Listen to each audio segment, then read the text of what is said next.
71 साल बाद ही सही सिखों का मुतालबा मान लिया गया। पाकिस्तान में करतारपुर राहदारी खुलने से दोनों मुमालिक में दोस्ती की नई राहें खुल गई हैं। लंदन में सिख कम्युनिटी की खुशियां भी दोबाला हो गई। ब्यूरो चीफ यूके से मजीद गुफ्तगू करते हुए उनका क्या कहना था, आइए आपको सुनवाते हैं। सत श्री अकाल जी सारिਆਂ ਨੂੰ।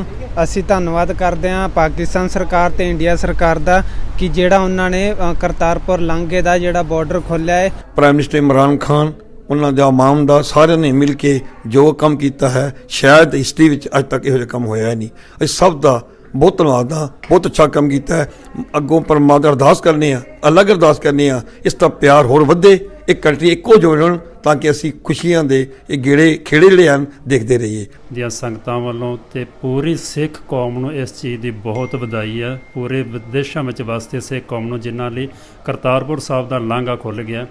ਅਸੀਂ ਪਾਕਿਸਤਾਨ ਗੌਰਮੈਂਟ ਦਾ ਤੇ ਇੰਡੀਆ ਗੌਰਮੈਂਟ ਦੇ ਬਹੁਤ ਜ਼ਿਆਦਾ ਧੰਨਵਾਦੀ ਹਾਂ ਤੇ ਬਹੁਤ ਸਿੱਖਾਂ ਲਈ ਬਹੁਤ ਮਾਣ ਵਾਲੀ ਗੱਲ ਹੈ। ਸਾਰਾ ਸਿੱਖ ਪੰਥ ਖੁਸ਼ ਹੈ ਜੋ ਪਾਕਿਸਤਾਨ ਦੇ ਪ੍ਰਾਈਮ ਮਿਨਿਸਟਰ ਇਮਰਾਨ ਖਾਨ ਨੇ ਕੀਤਾ। ਅਸੀਂ ਉਹਨਾਂ ਦੇ ਤਹਿ ਦਿਲ ਤੋਂ ਧੰਨਵਾਦੀ ਹਾਂ ਔਰ ਅਸੀਂ ਸਾਰੀ ਉਮਰ ਇਹ ਭੁੱਲਾਂਗੇ ਨਹੀਂ ਔਰ ਸਿੱਖ ਪੰਥ ਕਦੀ ਨਹੀਂ ਭੁੱਲਦਾ ਜਿਹੜਾ ਸਿੱਖ ਪੰਥ ਲਈ ਕੋਈ ਕੰਮ ਕਰਦਾ। ਮੈਂ ਜਿੱਥੇ ਸਿੱਖ ਕੌਮ ਦੇ ਨਾਲ ਨਾਲ ਮੁਸਲਮਾਨ ਕੌਮ, ਕਿਉਂਕਿ ਗੁਰੂ ਨਾਨਕ ਦੇਵ ਜੀ ਮਹਾਰਾਜ ਸਾਰੇ ਸਰਬੱਤ ਦੇ ਭਲੇ ਦੀ ਗੱਲ ਕਰਦੇ ਸੀ ਹਮੇਸ਼ਾ। ਸੋ ਇਹ ਕਰਤਾਰਪੁਰ ਦਾ ਜਿਹੜਾ ਰਸਤਾ ਖੁੱਲ੍ਹਿਆ ਉਹਦੇ ਲਈ ਮੈਂ ਦੋਨਾਂ ਹੀ ਕੌਮਾਂ ਨੂੰ, ਸਿੱਖ ਕੌਮ ਅਤੇ ਮੁਸਲਮਾਨ ਕੌਮ ਦੇ ਨਾਲ ਨਾਲ ਆਪਣੇ ਪ੍ਰਧਾਨ ਮੰਤਰੀ ਇਮਰਾਨ ਖਾਨ ਜੀ ਉਹਨਾਂ ਨੂੰ ਲੱਖ ਲੱਖ ਵਧਾਈ ਦਿੰਦਾ। ਪਾਕਿਸਤਾਨ ਦੇ ਪ੍ਰਧਾਨ ਮੰਤਰੀ ਇਮਰਾਨ ਖਾਨ ਜੋ ਕਰਤਾਰਪੁਰ ਲਾਂਘਾ ਸਾਹਿਬ ਜੋ ਰਸਤਾ ਬਣਾਇਆ ਹੈ, ਏਕਤਾ ਵਾਸਤੇ, ਖਾਲਸਾ ਪੰਥ ਔਰ ਪਾਕਿਸਤਾਨ ਹਿੰਦੁਸਤਾਨ ਦੀ ਏਕਤਾ ਵਾਸਤੇ, ਸੰਗਤਾਂ ਦੀ ਯਾਤਰਾ ਵਾਸਤੇ ਕਰਤਾਰਪੁਰ ਸਾਹਿਬ ਜੋ ਸ੍ਰੀ ਗੁਰੂ ਨਾਨਕ ਸਾਹਿਬ ਮਹਾਰਾਜ ਨੇ ਖੇਤੀਬਾੜੀ ਕੀਤੀ, ਉੱਥੇ ਇਤਿਹਾਸ ਬਾਰੇ ਜਾਂ ਸੰਗਤਾਂ ਨੂੰ ਦੇਣ ਵਾਸਤੇ ਇਹ ਬਹੁਤ ਸ਼ਲਾਘਾਯੋਗ ਹੈ।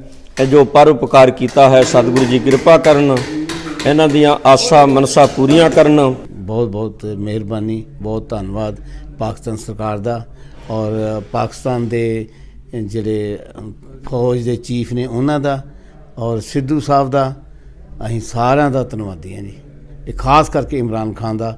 ਅਸੀਂ ਉਹ ਕਦੀ ਵੀ ਉਹ ਕਿਤੇ ਇੰਗਲੈਂਡ ਆਉਣਗੇ ਅਤੇ ਅਸੀਂ ਉਹਨਾਂ ਦਾ ਤਹਿ ਦਿਲ ਤੋਂ ਉਹਨਾਂ ਦਾ ਧੰਨਵਾਦ ਕਰਾਂਗੇ।